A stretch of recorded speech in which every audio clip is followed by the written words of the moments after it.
Semua teman-teman sekalian, Assalamualaikum warahmatullahi wabarakatuh.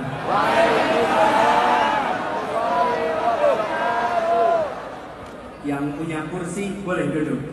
Yang belum punya kursi berdirilah, tunjukkan punya semangat yang besar. Selamat siang semuanya. Semangatnya bagaimana? Saya kalau hadir acara dengan relawan seperti sekarang ini, begitu masuk ruangan rasanya seperti baterai yang bisa 110%. Luar biasa. Jadi suasananya suasana penuh kegembiraan, penuh keceriaan, karena memang kita akan menuju pemilihan yang bukan menakutkan, tapi pemilihan yang menggembirakan, yang membahagiakan. Nah, sebelum mulai saya cek dulu nih yang hadir. Siapa yang rombongannya paling banyak? Ayo, angkat tangan. Ayo, paling basah siapa? Oh.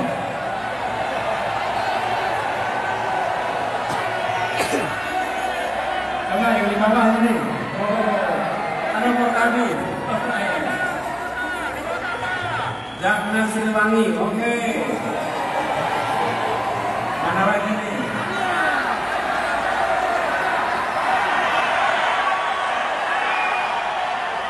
Yang paling jauh dari mana? Mana? Mana yang dari Aceh? Yang dari Kupang? Yang dari Manado? Yang dari Jawa Barat? Yang dari Palembang? Yang dari Jawa Tengah? Jawa Timur? Banten? Kita lihat gimana dengan yang dari Jakarta?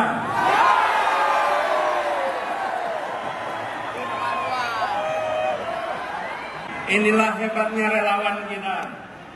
Kalau boleh saya sampaikan, I love you. And I love you almost full.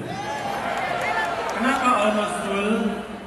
Kalau saya katakan I love you full, maka tidak ada ruang untuk cinta tumbuh. Tapi kalau I love you almost full, maka cinta kita insya Allah tumbuh berkembang terus ke depan. Apalagi perjalanan kita makin panjang, masih panjang ke depan. Dan tadi saya katakan bahwa kita menyanyikan Indonesia Raya dengan suasana, dengan suara yang penuh semangat. Karena lagu itu kita nyanyikan dengan rasa cinta.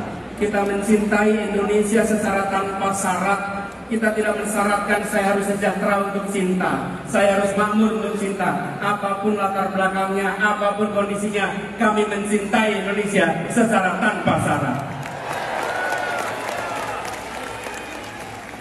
Jadi kita akan menjalani perjalanan yang masih panjang.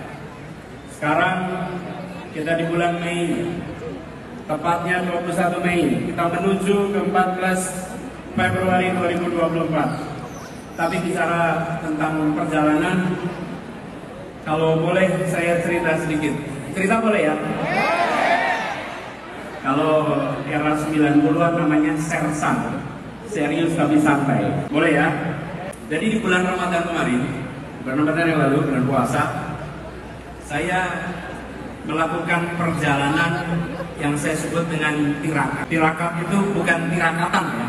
Tirakat ini adalah sebuah perjalanan untuk mendengar, untuk menyerap, untuk merasakan suasana terkini yang ada di masyarakat kita.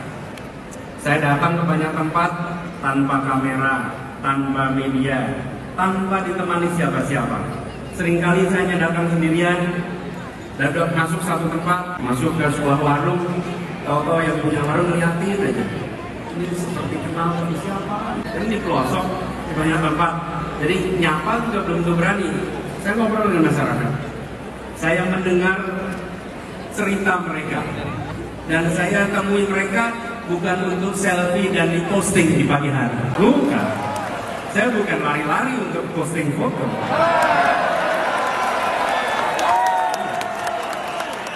Saya lagi mendengarkan suara mereka. Saya ketemu dengan ibu-ibu, bapak-bapak yang memiliki keinginan masa depan anak-anaknya yang lebih baik. Paling sering saya temui ibu-ibu yang menceritakan, Pak, anak saya pintar, Pak, anak saya potensial, Pak, berikan kepada kita semua pendidikan yang baik, biar anak-anak kita punya masa depan yang lebih baik. Di Rembang saya ketemu dengan Ibu Fitri yang bercerita tentang bagaimana beliau mengelola TK-nya. Saya ketemu dengan Bu Yuli. Bu Yuli ini pemilik apotek yang di Pasuruan. Saya juga sempat mampir ke Grobogan. Di situ saya bertemu dengan seorang petani. Jadi kami lagi jalan. Saya lihat para petani sedang bekerja, saya berhenti mampir. Sendirian saja. Namanya Pak Suwarto. Lalu ketemu Pak Suwarto, salaman. Ketika salaman, saya merasakan melihat tangannya sedang, kalau bahasa Jawa, lagi ngerabu. Ngerabu itu memberi apa? Pupuk. Jadi saya tanya, Pak, gimana kondisi di sini? Dia biasa, Mas. Dari dulu ya begini. Lalu apa situasi yang tersulit? Panjang sebetulnya ngobrolnya. Dia bilang, Pak, saya ngerepoti urusan pupuk, Pak. Rabu paling angel. Arep rabu, ono sing rabu subsidi, rabu non subsidi. Ora kaya zaman biyen. Zaman biyen tinggal ning warung, nggawa ember, langsung iso tuku rabu. Saiki arep ning warung ditakoni, Pak, jenengan non subsidi apa subsidi? Terus dia bilang, halo, wong kaya awak dhewe iki kan duit mosok iso bayar sing non subsidi. Ayo mesti subsidi. Terus saya tanya, bagaimana kalau besok pun Pak dibalikin persis zaman biyen mawon, Pak. Dan selesai ngobrol, saya tanya sebelum pamit, Pak, sebelum pamit saya ingin kenalkan diri, kenalkan Pulau Anies Baswedan. Nah, selama ngobrol dia nggak tahu dengan siapa. Jadi ketika saya bilang kenalkan Pulau Anies Baswedan, terus dia jawab, Anies Baswedan, Gubernur DKI. Iya, Gubernur DKI. Kok bisa tenang gini? Kok bisa sampai sini? Ya, saya Pulau Sawat Tirakat. Terus dia ngasih beberapa pesan-pesan. Saya perhatikan betapa masyarakat yang kita temui menyampaikan kepada kita semua bahwa di masyarakat sana ada suasana sulit, ada suasana menantang, tapi yang sebenarnya lebih mengkhawatirkan adalah serba ketidakpastian. Serba ketidakpastian. Bagaimana yang menanam tidak tahu nanti harga jualnya berapa. Bagaimana yang beternak tidak tahu ongkos produksinya nanti berapa. Bagaimana yang mengurusi pertanian tidak bisa mengetahui seperti apa ongkos-ongkos yang harus dia keluarkan. Begitu juga dengan yang lain-lain. Kami menemukan suasana di mana mereka yang harus pergi. Saya datang ke sebuah desa di Wonosobo yang pekerjanya itu banyak pekerja migran. Terus mereka cerita bahwa mereka berangkat tanpa tahu ada jaminan bisa pulang atau tidak, ada jaminan bisa hidup layak atau tidak.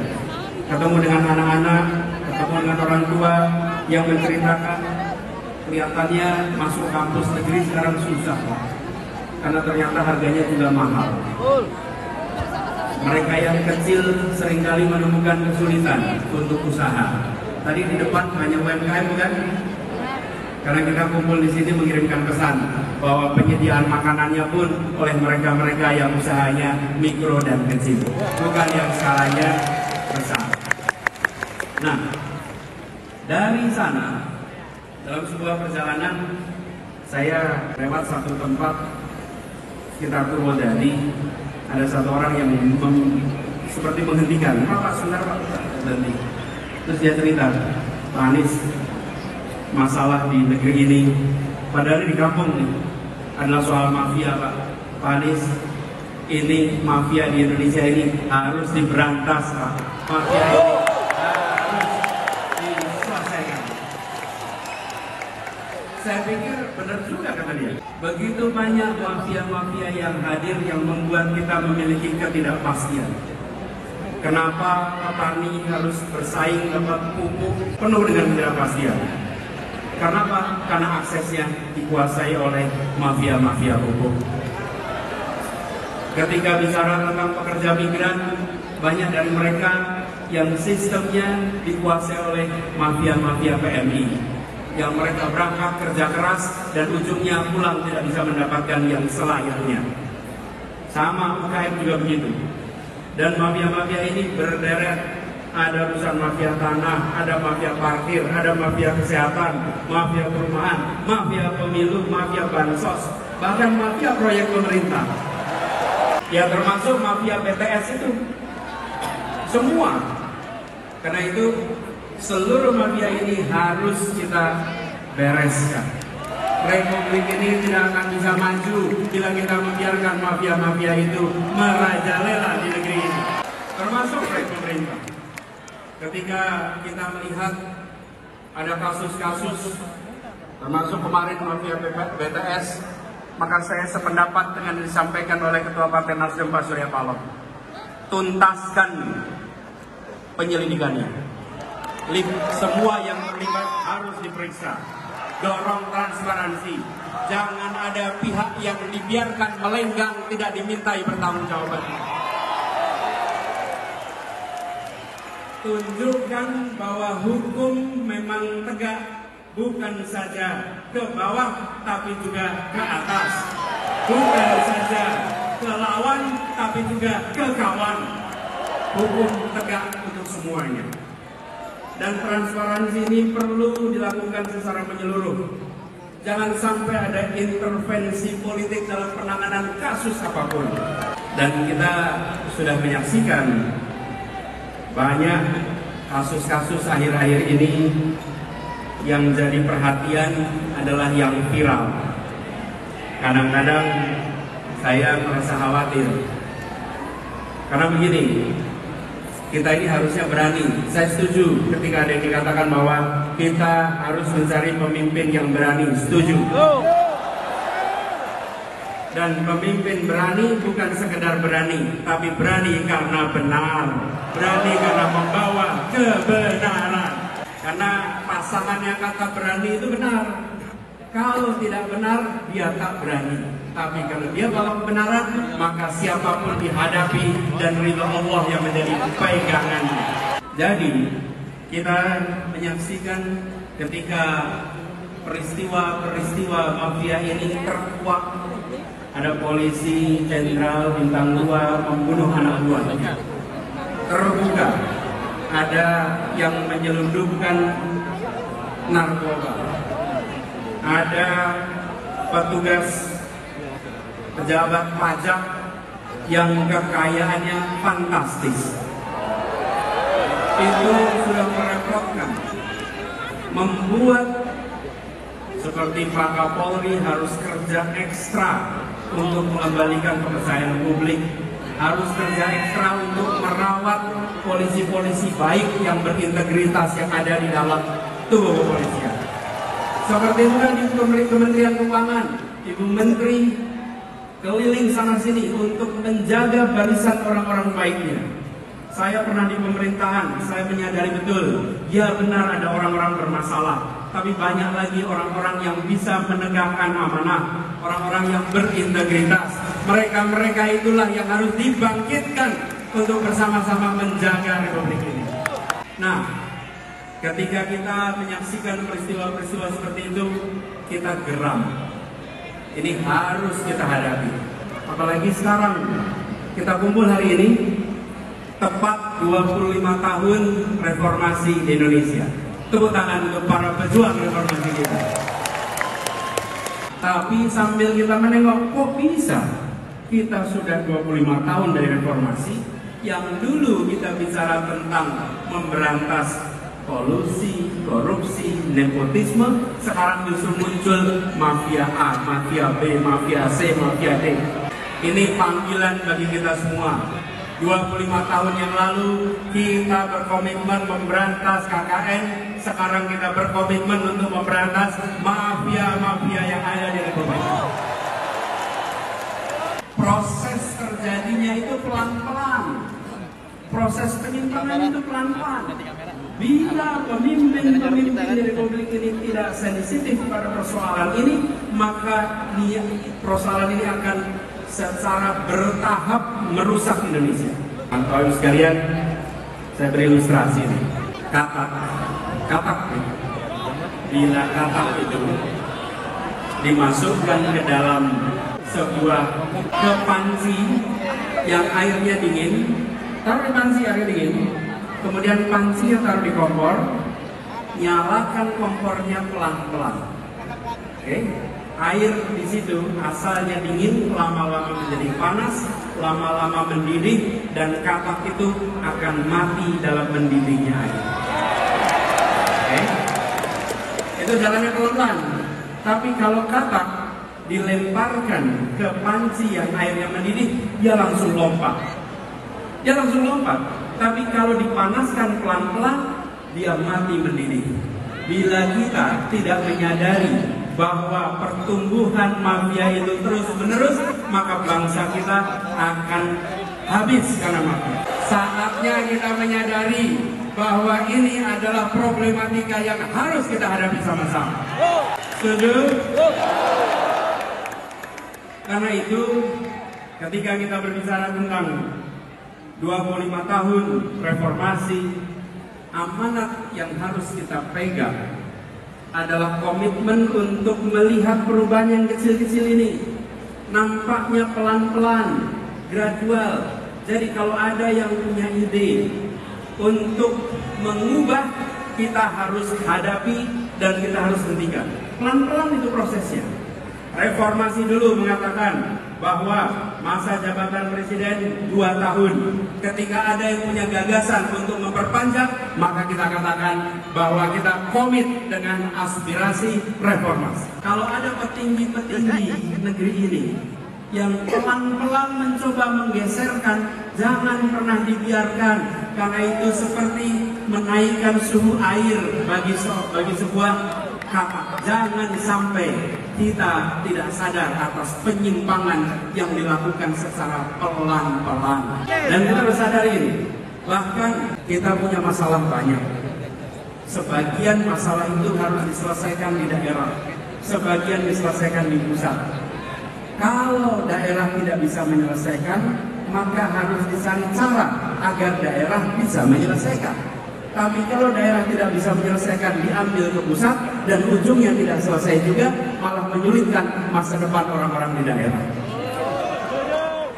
Kita punya kecenderungan, kalau di daerah tidak jalan, ambil alih ke pusat. Dilakukan sentralisasi. Ingat, Republik ini luasnya luar biasa. Penduduknya tersebar di 6.000 kepulauan. Berikan kepada kita semua kewenangan untuk menyelesaikan, awasi, pastikan tereksekusi. Dengan cara seperti itu, rakyat bisa merasakan pemerintah hadir di seluruh wilayah Indonesia. Jadi, ke depan kita berkomitmen bahwa pemerintahan yang hendak kita bangun adalah pemerintahan yang mengembalikan spirit yang ada di dalam pembukaan Undang-Undang Dasar 1945. Spirit yang ada di sana adalah bagaimana rakyat mendapatkan kemerdekaan yang sesungguhnya. 25 tahun yang lalu ketika kita memperjuangkan reformasi, pada saat itu kita berada di dalam suasana ketertekanan. Ekonominya tertekan, kebebasannya tertekan. Hari ini sebagian dari kita merasakan kebebasan yang tertekan. Dulu negara mengatur siapa saja, siapa boleh maju ke caleg, siapa boleh maju ke pilpres, siapa boleh maju wali kota, bupati, semua diatur. Hari ini jangan sampai ada pengaturan siapa yang boleh maju dan siapa yang tidak boleh maju. Karena itu bukan diatur oleh pemerintah, itu diatur oleh partai-partai politik atas aspirasi rakyat. Bila rakyat menginginkan si A menjadi calon, izinkan negara ini memberikan kesempatan kepada mereka untuk memperjuangkan. Bukan malah negara menghentikan, bukan malah negara melarang.